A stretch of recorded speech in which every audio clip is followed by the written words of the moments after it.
John Lusk here of Lusk Archery Adventures.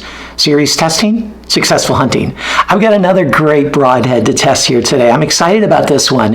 It's the Tuffhead Evolution 2.0. Now you might have seen my previous test of the first batch of the Evolution a while ago. I think it was like probably a year, maybe 2 years ago now.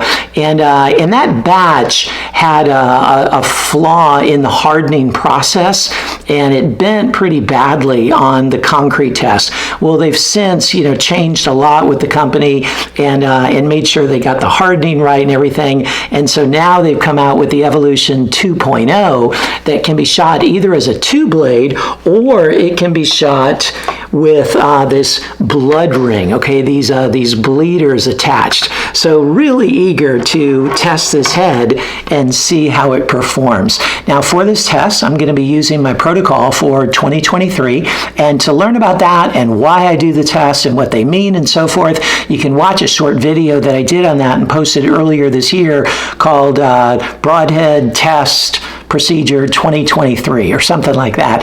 Or you can read about the tests in the description box right below the video, where I put the scores and the results of each of the tests that I do. So I'm going to be using my Bowtech CP28 for all those tests, and I'm using, it's at 72 pounds, 27-inch draw, and I'm using Bishop FOC King arrows for most of the shots, but the really hard impact ones, I'm using, let's see, here it is, the Bishop Fad Eliminators, because they're so doggone tough. All right, let's zoom on in here and check out the Evolution 2.0 without the Bloodring, and then also check it out with the 0.7-inch diameter Bloodring added onto it. Here's a good look at the head, and this is a very well-designed, well-thought-out, well-constructed broadhead right here. First of all, let's start with the materials. It's machined out of a single chunk of S7 tool steel, which is a fantastic steel to use for broadheads, especially single bevel broadheads, because of its great impact resistance. It's going to be able to reduce that edge chatter considerably, because it's about 2 or 3 times more resistant to impact than typical stainless steel. And then this is brought to a Rockwell hardness of 54 to 55, and it's coated with a corrosion resistant coating just to help it to resist corrosion and rusting.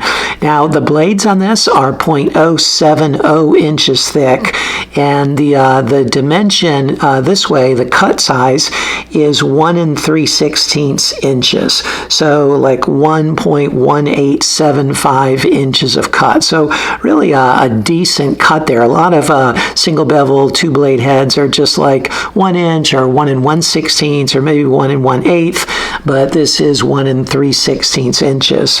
The bevel angle on it is 28 degrees, which is going to maximize the sharpness. It's not going to maximize the rotation, but will produce a good penetration and a bit of rotation, and again a really sharp edge. And with the S7 tool steel, even with that lighter bevel angle, there probably won't be much edge chatter, I would imagine.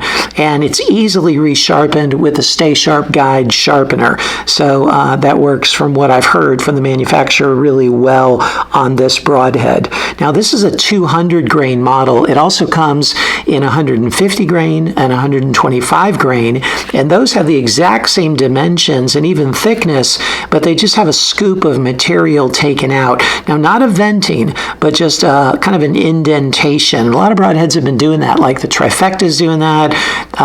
Let's see, the Tooth of the Arrow did that instead of venting to reduce weight, they just kind of take a little bit of material out of the thickness, and that keeps the overall durability and keeps it being a solid blade rather than a vented blade, and yet gives the weight difference ranging from 100 or 125 to 150, and in this case 200 grains.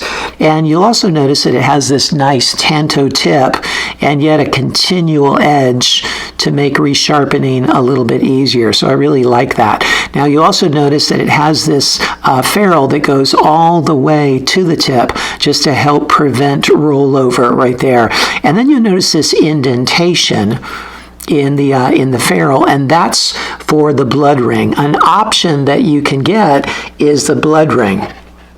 And here's one with the Bloodring installed. And the Bloodring is just like this washer that has these steel blades that are also single bevel that just slide over the base of the ferrule there, over the threading, and then they fit right into the groove there, and they add an extra like 12 or 13 grains to it. And again, they're single bevel as well. Now they are, by design, what they say is they're designed to bend or break off if they hit heavy bone, because they don't want to hinder the penetration, but they do just want to add an extra bit of wound channel and tissue damage. So they're a stainless steel, but they're not hardened. And so we'll see how durable they are, but they're not designed for durability. They're just designed for a little something extra, okay, just to open up that wound channel, but again, to peel off if they hit heavy bone. Now, they also come in the pack of the Bloodrings with these washers that are the same weight.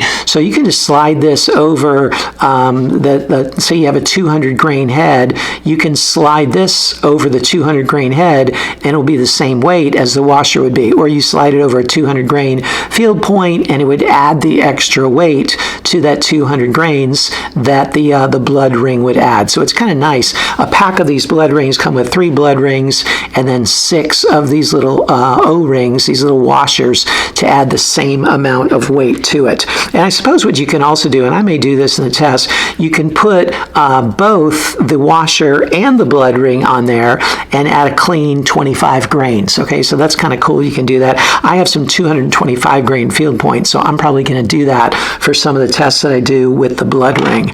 But there's the Broadhead. I'm really eager to put it to the test and see how it performs with without the Bloodring and then with the Bloodring, and see what the difference is. But I'm primarily going to be using it without, but then I'll just do some tests with the Bloodring to see how it performs with that. So let's check out this Tuffhead Evolution 2.0.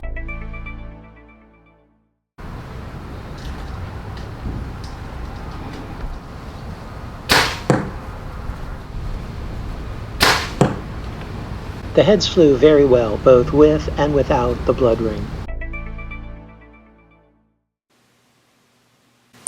It took 175 grams of force to cut through the wire, which is a 10 on a 10-point scale.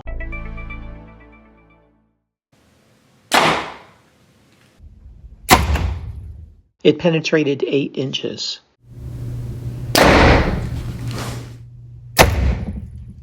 It penetrated 7.5 inches.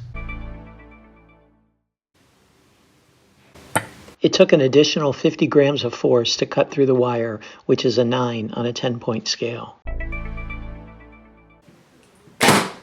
It penetrated through 55 layers.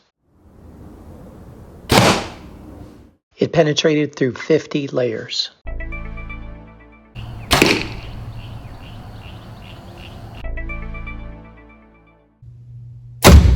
The 2-blade rotated 20 degrees at 10 inches. And with the Bloodring, it rotated just slightly under that. The head's in perfect condition after the 3 shots through the MDF. This head also is in perfect condition after the MDF. And it's still in perfect condition after the 2 shots through the steel plate. And you can see the holes in the steel plate are just a classic single bevel S cut. And here's the head with the Bloodring after going through the steel plate 2 times. You can see the holes in the steel plate are really awesome. Okay, that extra Bloodring cut really makes a difference in the wound channel. And the main blade held up perfectly, but you can see those Bloodrings on that hard impact did start to peel back just a bit.